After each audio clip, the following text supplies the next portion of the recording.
Assalamu alaikum everyone. Hello everyone. Hi everyone. I am Raja Mia and I will be doing a Daily Mail newspaper review. And so the headline in the front page says, pensions shake up to keep over 50s in work. Pension reforms to bring back over 50s back into the workplace. The ministers are looking into it.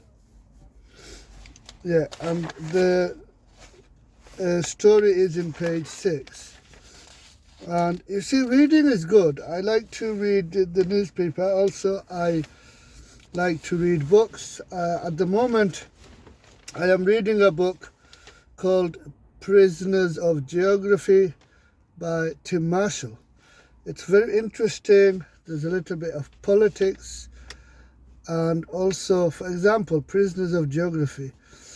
So it's like Russia is right at the top and it's very cold and it's a disadvantage where it is. So that's what it means, Prisoners of Geography. Some countries are like Maldives is affected by the climate change because it's, I think below the sea level, something like that. So that's what, the book is about, Prisoners of Geography. Now, carrying on with the newspaper, there is this teachers' strike set to, so the teachers' strike set to affect over 4 million pupils. I will read a little bit. So let's see, it says, millions of children face being turned away from class because of strikes by teachers next week. Half of state schools in England and Wales, as many as 12,000 in all, are expected to close on Wednesday in a pay dispute. 6 more days of walkouts are planned over the coming months, with around 4.5 million youngsters likely to be affected. School staff will join 100,000 civil servants, 70,000 university staff and thousands of train drivers also staging industrial action on Wednesday. So yeah, you could read, this is page 4, and then let's carry on.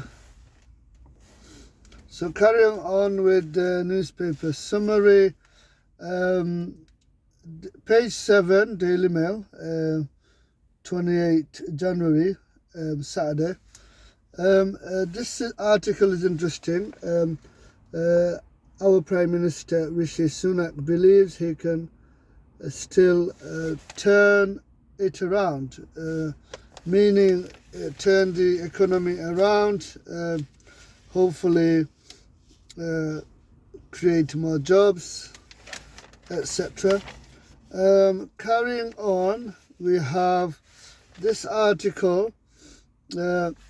Russia is now locked in a war against the West. Let me read it again. Russia is now locked in a war against West.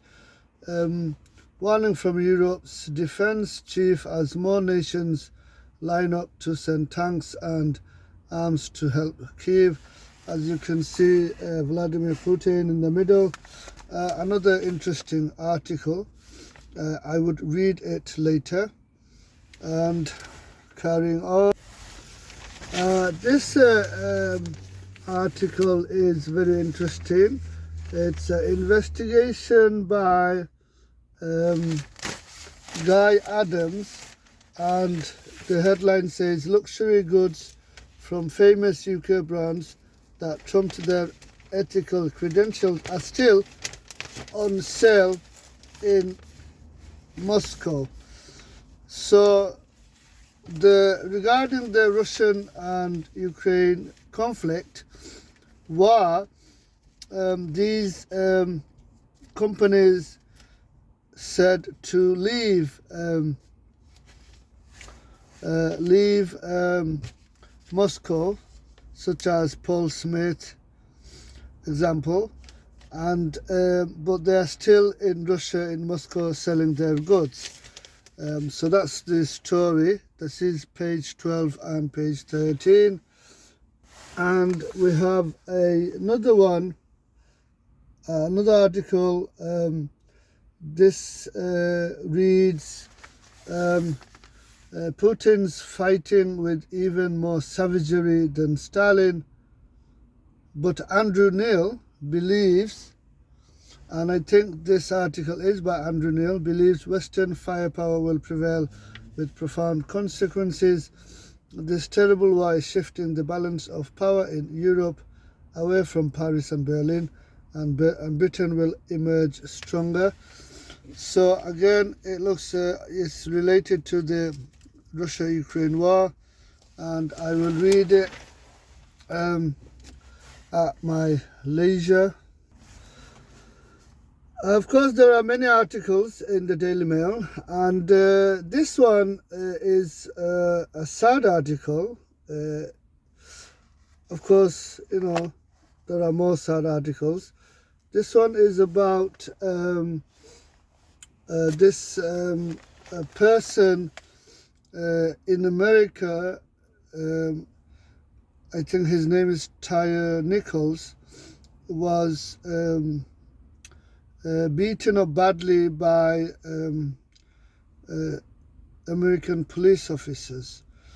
So I guess it's to do with police brutality in America. And of course, you know, the Daily Mail does offer lots of interesting articles.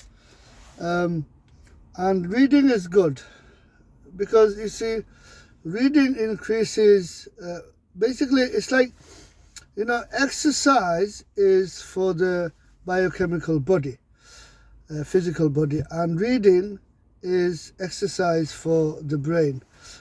Because there is a saying amongst psychologists that if you don't use it, you lose it.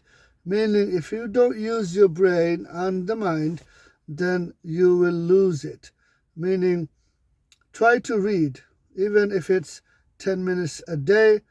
Like, you know, there's lots of things, lots of books to read.